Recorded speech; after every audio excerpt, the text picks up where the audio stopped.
नमस्कार मंडळींनो, आज आपण बघणार आहोत छोट्या भुकीची अगदी बेस्ट पार्टनर असलेली पावभाजीची रेसिपी। ही पावभाजीची रेसिपी अगदी साधी, सोपी आणि पटकन तयार होणारी आहे। तर मग चला बघूया त्यासाठी लागणारे साहित्य। फुलगोबी, बटाटे, शिमला मिरची, कांदे, टोमॅटो, बीट, लसण, हिरवा सांबार, हिरवे मटार, मीठ, हळद, तिखट, पावभाजी मसाला, जिरं आणि मोहरी। सर्व भाज्याचे साल काढून छान बारीक कट करून घेतलेले आहे। त्यामध्ये बीटचं आणि बटाट्याचं साल काढून कट केलेलं आहे।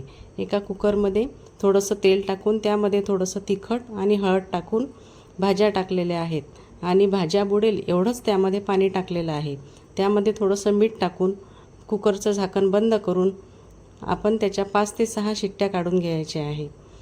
5 ते 6 शिट्ट्या झाल्यानंतर लगेच आपल्याला फोडणीची तयारी करायची आहे। एका पॅनमध्ये छान तेल गरम होऊ द्यायचं आहे। तेल गरम झालं की लगेच त्यामध्ये थोडीशी मोहरी आणि जिरं टाकायचं आहे। मोहरी आणि जिरं छान तडतडू द्यायचं आहे। तेल तडतडेपर्यंत आपण इकडे 5 ते 6 कुकरच्या शिट्ट्या झालेली भाजी बघायची आहे। ती छान मॅश करून घ्यायची आहे। बघा 5 ते 6 शिट्ट्या झाल्यामुळे भाजी कशी छान शिजून आली आहे। आणि इकडे तेलामध्ये थोडंसं बटर टाकायचं आहे। बटर छान मेल्ट होऊ द्यायचं आहे। या बटरमुळे भाजीला छान टेस्ट येते आणि भाजी छान चवदार बनते। बटर मेल्ट झालं की लगेच आपण त्यामध्ये थोडंसं लसण आणि जिऱ्याची पेस्ट बनवून ठेवली होती ती टाकायची आहे।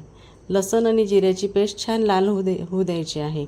बघा मेल्ट झालेल्या बटरमध्ये लसण जिरं छान लाल झालेलं आहे। ते लाल झाल्याबरोबर आपण त्यामध्ये थोडीशी शिमला मिरची जी कट करून ठेवलेली होती ती आणि टोमॅटो टाकायचा आहे। शिमला मिरची शिजायला थोडासा वेळ लागतो, म्हणून ही शिमला मिरची थोडीशी जास्त वेळ शिजू द्यायची आहे आपल्याला।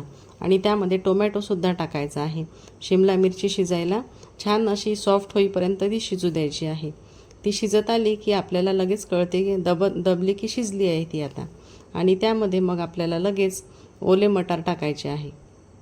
इकडे भाजी छान मॅश करून घेतली आहे परत आणि त्यामध्ये मसाले टाकायचे आहे। आपण आधी मसाले टाकलेले आहे त्यामुळे मसाले थोडे काळजीपूर्वकच टाकायचे आहे।